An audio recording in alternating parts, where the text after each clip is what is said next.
at the Tampa Bay Pro Combine with James Posey. You were one of the coaches here at the event, and you won the championship. Your team went undefeated. What did you think of the event here? Oh man, it was a great turnout, great atmosphere, and an opportunity for these guys to showcase their talents again. You've been through the same process with them, going through the pre-draft process, trying to show teams what you can do. What advice were you giving to the kids that were asking you for help?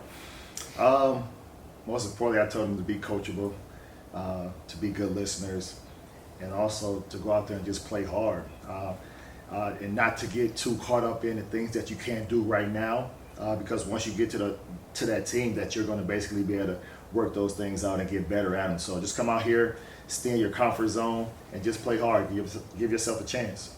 What was your pre-draft process like? Do you have any stories that stand out from when you were going through pre-draft? Yeah, I did. Actually, then it was Portsmouth, and then it was Phoenix, and then Chicago. I just went to Phoenix and Chicago, but it was just an opportunity for the top players for me to try to increase my stock. My value. It was the Sean Marions, the Wally Zerbiaks, Elton Brand, the Steve France, some of those guys. Mm-hmm. The lottery guys. Some of them participated, some of them didn't. But for me, it was an opportunity for me to increase my stock. So coming to an event like this as one of the coaches, what's something that you're trying to prove or showcase as a coach? As a coach? Well, with the short turnaround, you figure we got here Wednesday. You have a couple practices, and so just being able to have teachable moments. Put them through a couple offensive sets, defensive game planning and things like that, and just being able to communicate with the players. And I think that's big. And I had a great team full of great talent, great listeners, and they were very coachable. So for me, it was fun and it was easy because those guys allowed me to coach them and to help them get better. Yeah, props to you because you lost one of your best players, Lauren Christian Jackson, to injury for the first day too. So considering you were able to still win the championship and go undefeated, very impressive there. What's been your transition? We talked about it a little bit in the past, but going from player to coach, what was it like making that transition? It was tough. Just seeing the other side of what goes on behind the scenes. Like as a player, you think you just show up, you have your game day routine, put your jersey on, go out there, play the game. But when it was done, I started out in the D League. Mm-hmm. So therefore now I'm a coach now. It's game planning and it's prepping to try to put your team in the best situation to win games. And that's something that I didn't know.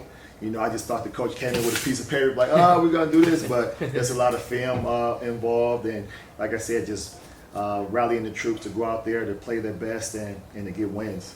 One thing that Fran talked about, Fran Fraschilla, he was saying that a lot of these players will probably end up in the G League, and that's where they can kind of prove themselves and develop.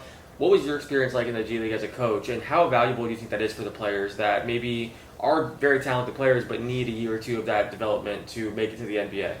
Yeah, in both cases, it's a grind for the coaches as well. Yeah. Getting your foot in the door and like I said, learning the other side for me from being a player to coach. But as far as the players, just continue to work hard and taking all the basketball knowledge you can get from the coaches and making sure everybody's on the same page, and so you can win games. And I think that helps out the player and the coach at the end of the day. And then what advice would you give to players that are nearing retirement? Because I feel like you've had so much success as a coach, as a broadcaster, with the podcast that you're doing, the postcast. You've had a number of different things that have been successful. And some guys really struggle with that transition. They're not really sure what they want to do, or they have a hard time leaving basketball. What advice would you give to someone that's approaching retirement? Oh, man.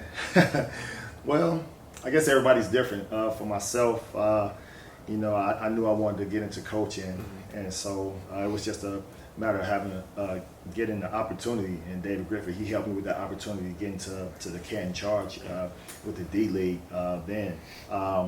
So for me, I knew that, but I also took a couple years off too, just to relax and enjoy, the fruits of my labor and everything, and then before I got into it. So it just depends on what your next chapter is in life, but you still just attack it with the same energy and the effort that you did, while you played.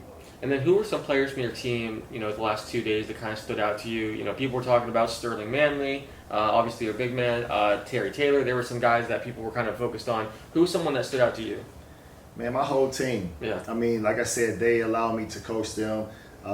They were great listeners, and they went out there and executed. And after every game, I just go by and I shake the guy's hand, look them in the eye, and I tell them thank you because they allow me to coach them. They took my advice. They took the lessons learned during this process. And so I just, thank them for that because, and sometimes in these situations and events like this, you don't always have that. Everybody's, out for themselves. And the group of guys that I had and was able to coach, they thought about the whole team.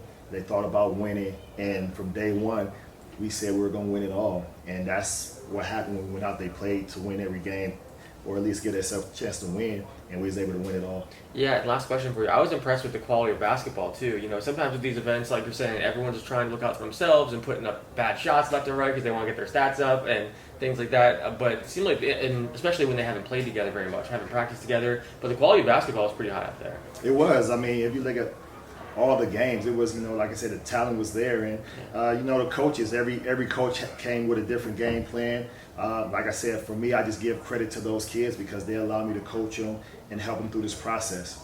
Awesome. Thanks, man. Appreciate it. All right. Thanks for having me.